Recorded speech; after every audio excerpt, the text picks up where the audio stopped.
Melker emergency cricothyrotomy catheter set is designed to establish a temporary emergency airway when tracheal intubation is impossible or contraindicated, and face mask or laryngeal mask airway ventilation is likewise unsuccessful or contraindicated. The technique provides rapid access to the airway using the Seldinger method through the cricothyroid membrane. I started my career as a pediatric cardiologist, so I became extremely familiar with the Seldinger technique. And when I would go down to the emergency department or later work in the emergency department, it was always frustrating when you couldn't get a patient intubated. So to me, it was a natural progression to use the Seldinger technique to put in an airway just like you put in the catheter. Contraindications to the use of the Melker emergency cricothyrotomy catheter set include the inability to identify the cricothyroid membrane, children under 8 years of age unless the landmarks of the cricothyroid membrane are clearly definable, burn or infection at the incision site, and direct trauma obscuring the landmarks.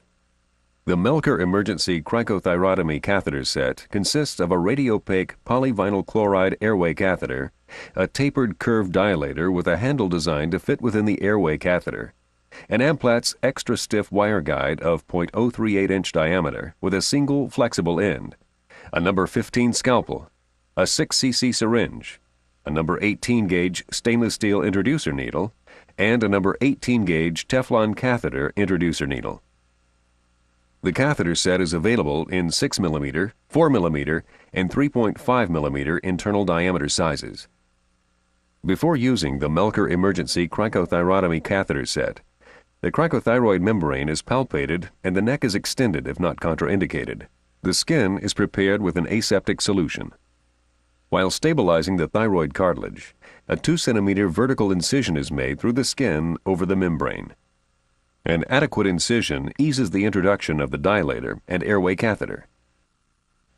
The supplied 6 cc syringe is used with either the number 18 gauge stainless steel introducer needle or the number 18 gauge Teflon catheter introducer needle to perform a percutaneous puncture at 45 degrees to the skin in a caudad direction. Verification of proper placement is made with the aspiration of air. After the trachea has been entered, the syringe is removed. The wire guide is advanced into the catheter, flexible end first.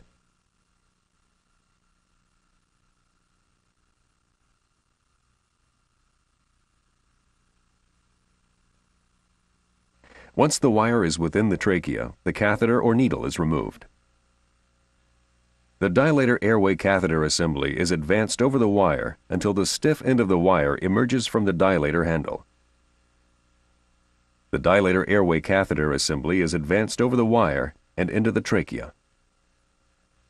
It is important to always visualize the proximal end of the wire guide during the airway insertion procedure to prevent its inadvertent loss into the trachea. Care should be taken not to advance the tip of the dilator beyond the tip of the wire guide within the trachea. Once the dilator airway catheter airway assembly is within the trachea, the dilator and wire are removed simultaneously. The emergency airway catheter can then be connected using its standard adapter to an appropriate ventilatory device.